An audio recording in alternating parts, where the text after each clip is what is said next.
क्या ये टूटता तारा है? अरे ये तो गिरता सैटेलाइट है।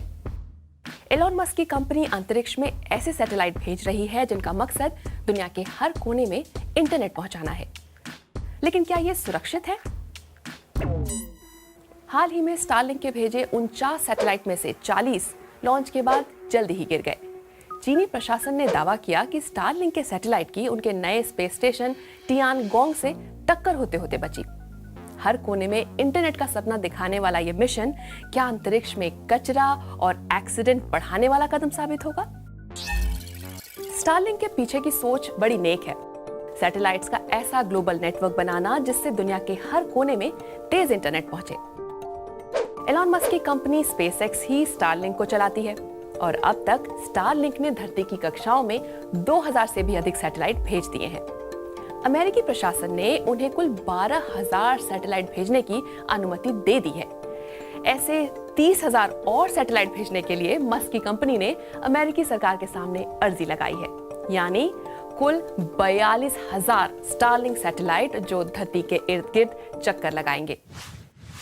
स्टारलिंक का वादा है कि नेटवर्क का दायरा बढ़ने के साथ वे दुनिया के उन हिस्सों में भी तेज इंटरनेट ले जा सकेंगे जहां अभी तक वो नहीं पहुंचा है। इस तरह विश्व के वो तमाम लोग भी बाकी दुनिया से जुड़ सकेंगे और इंटरनेट क्रांति का हिस्सा बन सकेंगे।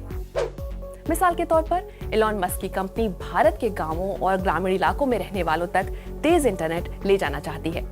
कंपनी का कहना है कि उसका मकसद भारत के गांवों में विकास में मददगार बनना है।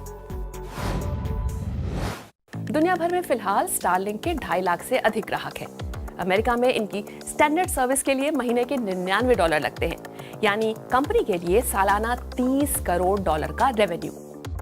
जब कंपनी और तेज स्पीड देना शुरू करेगी तो जाहिर है कि ग्राहकों से उसकी और ऊंची कीमत वसूलेगी। प्रीमियम सर्विस के लिए कारोबार, कंपनियां और दूसरे सुपर यूजर ज्यादा कीमत चुकाने के लिए तैयार भी हो जाएंगे।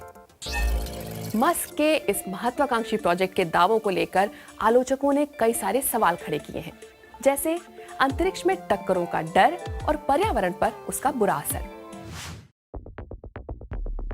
स्टारलिंक के सैटेलाइट्स के कारण पैदा हो रहे खतरों पर तो बात करनी ही पड़ेगी। हाल ही में लॉन्च के बाद जैसे उसके 40 सैटेलाइट गिर गए, वो कोई छोटी या नजरअंदाज करने वाली बात तो नहीं है ना। ये सब आखिर हमारी धरती के वातावरण में ही चूर चूर होकर बिखरे हैं। पिछले साल पृथ्वी की कक्षा में जितनी भी टक्करें होते होते रह गई, उनमें से आधी के लिए स्टारलिंक सैटेलाइट जिम्मेदार थे। इसका मतलब ये हुआ कि हर हफ्ते करीब 1600 टक्करें होते होते बची।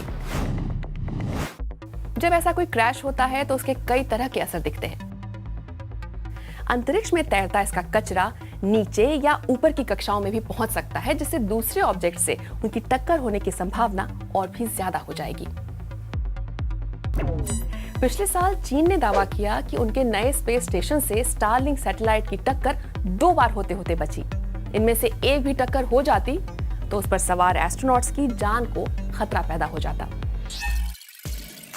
स्पेसएक्स ने इन चिंताओं का जवाब दिया है। वे कहते हैं कि स्टारलिंक के सैटेलाइट्स में टक्कर से बचाने वाले खास सिस्टम लगे हैं।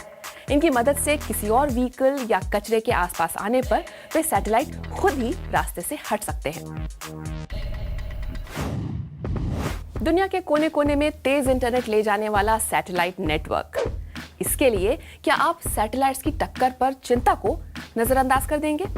कमेंट करके बताइएगा।